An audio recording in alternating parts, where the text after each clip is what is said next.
Friends, smart education academy की आज की क्लास में आप सभी का स्वागत है। देखिए, आज की क्लास में हम लोग डिडक्टिव मेथड यानी निगमनात्मक विधि और इंडक्टिव मेथड यानी आगमनात्मक विधि को समझेंगे। वैसे तो ये टॉपिक बहुत ही छोटा है, लेकिन इम्पोर्टेंस की दृष्टि से बहुत ज़्यादा इम्पोर्टेंट है। जो आप यूजीसी नेट जैसे एग्जाम्स की तैयारी करते हैं, वहाँ पर इंडक्टिव और डिडक्टिव मेथड से डायरेक्टली क्वेश्चन पूछे जाते हैं और कॉन्सेप्चुअली भी इसे समझना जरूरी है। आप बहुत बार देखेंगे कि कुछ जोग्राफर्स हैं जो डिडक्टिव मेथड में विश्वास करते हैं, कुछ है जो इंडक्टिव मेथड में विश्वास करते हैं। तो आपको पता होना चाहिए ये विधियां क्या होती है। देखिए, ये जो थ्योरी है इसका पीडीएफ आपको कमेंट बॉक्स में जाइए, एक लिंक है, उस पे जाकर के फॉर्म फिल कर दीजिए, व्हाट्सएप पे भेज दिया जाएगा। पेड क्लासेस के लिए सेम उसी कमेंट बॉक्स में आपको एक वीडियो का लिंक मिलेगा, वीडियो को देख लीजिए, आराम से सारी जानकारी आपको मिल जाएगी, पेड क्लासेस को ज्वाइन कर सकते हैं। तो पहले बात करते हैं डिडक्टिव मेथड यानी निगमनात्मक विधि की। देखिए, निगमनात्मक विधि में हम क्या करते हैं, पहले एक हाइपोथेसिस, जिसको हिंदी में कहते हैं परिकल्पना, पहले एक हम हाइपोथेसिस या परिकल्पना का निर्माण करते हैं। इसको आप समझिए थोड़ा सा। मानिए कि मैं ये बताना चाहता हूँ कि एक जो नदी है वो किस प्रकार से अपर्दन करती है। तो मैंने क्या किया, एक थ्योरी बनाई, आप कह लीजिए एक हाइपोथेसिस बनाई, परिकल्पना बनाई। मैंने एक तरह से ये बताया कि देखिए, नदी के विकास के 3 चरण हैं। पहले चरण में किस तरह की आकृतियां बनेंगी, जैसे मैंने कहा वी आकार की घाटी वगैरह बनेगी। फिर मैंने बताया दूसरे चरण में किस तरह की आकृतियां बनेंगी और तीसरे चरण में किस तरह की आकृतियां बनेंगी। इस चीज को मैंने आपको बताया एक परिकल्पना के माध्यम से। अब क्या होगा, ये निगमनात्मक विधि में ऐसा होता है, पहले हाइपोथेसिस का निर्माण होता है।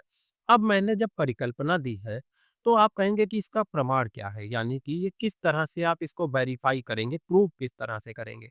तो उसके लिए मैं क्या करूंगा, कहीं जाकर के डेटा कलेक्शन करूंगा। हो सकता है मैं गंगोत्री से लेकर के गंगा नदी का जो पूरा रास्ता है उसको ट्रैक करूं और गंगा नदी के मार्ग को देखूं कि किस तरह से इसने अलग अलग भू आकृतियों का निर्माण किया। यानी कि पहली स्टेज में परिकल्पना का निर्माण होता है। दूसरी स्टेज में क्या होता है, डेटा कलेक्शन होता है, यानी कि डाटा एकत्र किया जाता है। फिर मैं, हो सकता है इसको थोड़ा और भी नैरो करूँ, थ्योरी को थोड़ा और इसमें चीज़ों को हटाऊँ जो बेकार की हैं, और ज़्यादा फिर मैं पर्टिकुलर डाटा कलेक्ट करूँ। जैसे कि हो सकता है मैं केवल हिमालय क्षेत्र का डाटा कलेक्ट करूँ, या हो सकता है केवल बंगाल की खाड़ी के पास का डाटा कलेक्ट करूँ। फिर इस डाटा की एनालिसिस होती है, यानी कि इस डेटा को मैं देखता हूँ कि ये डेटा मेरी परिकल्पना से कितना मैच होता है। जैसे मैंने कहा, पहली स्टेज में, नदी की पहली स्टेज में वी आकार की घाटी बनती है। तो मैं जब डेटा एनालिसिस करूंगा तो देखूंगा ये परिकल्पना कितनी सही थी, पहली स्टेज में वी आकार की घाटी बनी या नहीं।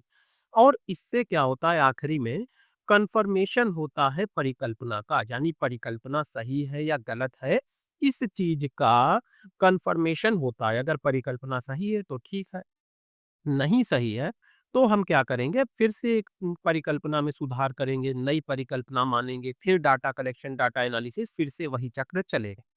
तो निगमनात्मक विधि इस तरह से कैसे चलती है, सामान्य से विशिष्ट की ओर चलती है। ये चीज याद रखिएगा, अक्सर पूछा जाता है कि निगमनात्मक विधि सामान्य से विशिष्ट की ओर चलती है। देखिए, कैसे सामान्य से विशिष्ट की ओर चली। एक सामान्य मैंने परिकल्पना का निर्माण किया हर नदी के बारे में। उसके बाद मैंने कुछ नदियों का, अब देखिए, पहले सामान्य पे आए। सामान्य में क्या किया, एक नदी, सॉरी, सामान्य में मैंने पहले नदी के अपरदन सिद्धांत के लिए एक परिकल्पना मानी, कोई भी परिकल्पना मैंने मानी। उसके बाद हम लोग क्या कर रहे हैं, इस सामान्य परिकल्पना को और ज्यादा विशिष्ट बना रहे हैं। अब हम एक विशिष्ट नदी तक गए, जैसे गंगा नदी पे गए, यमुना पे गए। हमने क्या किया, इन नदियों को रीड किया, इनका डेटा कलेक्शन किया, फिर इस डेटा की एनालिसिस की, और तब हमने बताया परिकल्पना सही है या गलत। तो पहले एक सामान्य परिकल्पना से हम लोग विशिष्ट क्षेत्रों की ओर जाते हैं, अपना रिसर्च वर्क करते हैं। अब इंडक्टिव मेथड देखिए, समझना कोई कठिन नहीं रहा आपके लिए, इसका ठीक विपरीत है इंडक्टिव मेथड। इंडक्टिव मेथड में हम लोग क्या करते हैं, ये विशिष्ट से सामान्य की ओर जाता है। इसमें पहले परिकल्पना नहीं बनाई जाएगी, ये जाता है विशिष्ट से सामान्य की ओर। जैसे मैंने एक विशिष्ट शहर का पहले अध्ययन किया। कैसे मैंने इसको कहते हैं ऑब्जर्वेशन करना। यानी कि मैंने जैसे दिल्ली का जो दिल्ली नगर है, यहाँ पे मान लीजिए मैंने पर्यावरण पे इंडस्ट्रीज़ का पर्यावरण पे क्या प्रभाव है, इस चीज़ का अध्ययन किया। या फिर यहाँ पर जो शिक्षा है, उसका जनसंख्या पे क्या प्रभाव है, इसका अध्ययन किया। तो यानी मैंने एक पर्टिकुलर जो है क्षेत्र का ऑब्जर्वेशन किया, अवलोकन किया और इस अवलोकन ऑब्जर्वेशन को हिंदी में कहते हैं अवलोकन। तो पहले मैंने एक विशिष्ट क्षेत्र का अवलोकन किया, जैसे दिल्ली का अवलोकन किया या मुंबई का अवलोकन किया या हो सकता है मुंबई में और थोड़ा चला गया, मैं स्लम एरिया जो मुंबई का है, उसका मैंने अवलोकन किया। फिर क्या होगा, यहाँ पे मैं डेटा कलेक्शन करूँगा यानी मैं जो देख रहा हूँ, मान लीजिए मैं देख रहा हूँ कि जो अपराध है, उसके ऊपर ये स्लम एरिया का क्या प्रभाव है, यानी स्लम और अपराध कैसे जुड़ा हुआ है, ये चीज़ मैं समझ रहा हूँ। तो मैंने डेटा कलेक्शन किया। डेटा कलेक्शन के बाद इस डेटा की एनालिसिस की और मैंने पैटर्न को देखा। मान लीजिए मैंने ये पैटर्न देखा कि वो इलाके मुंबई के जहाँ पे शिक्षा की कमी है, वहाँ पर अपराध अधिक हैं। तो मैंने शिक्षा और अपराध के बीच में एक संबंध स्थापित किया या फिर मान लीजिए मैंने शिक्षा और जनसंख्या वृद्धि के बीच में एक संबंध स्थापित किया। एक पैटर्न को ढूँढा कि कैसे शिक्षा अपराध को या शिक्षा कैसे जो है जनसंख्या वृद्धि को प्रभावित करती है। अब मैंने एक हाइपोथेसिस बनाई। यहाँ पर हाइपोथेसिस बाद में बनी। पहले विशिष्ट क्षेत्र का अध्ययन किया, वहाँ का डेटा देखा, उसकी एनालिसिस की, उसमें पैटर्न यानी प्रतिमान ढूँढे। जैसे प्रतिमान क्या होगा? जैसे मैंने बताया कि शिक्षा और जनसंख्या वृद्धि का क्या संबंध है। जहाँ शिक्षा अच्छी है, वहाँ जनसंख्या वृद्धि धीमी होती है। तो इस तरह के प्रतिमान ढूँढे।